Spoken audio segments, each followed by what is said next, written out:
So I'm going to show you how to force restart your JBL Tour Pro 3s.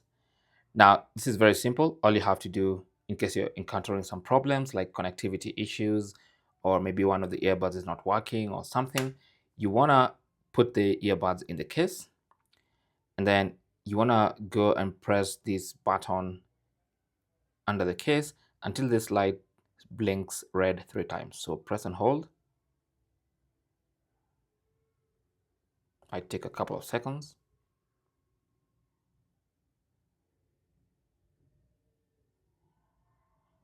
There you go. There's a red light blinking thrice, and then now you can let go and then reopen the case. Now, keep in mind that this is not a hard reset. This is basically just restarting, because when you open up the case, they're going to repair to or reconnect to your phone. So this is not a hard reset. It's just a forced restart.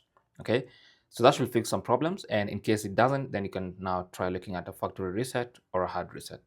Thanks for watching and good luck.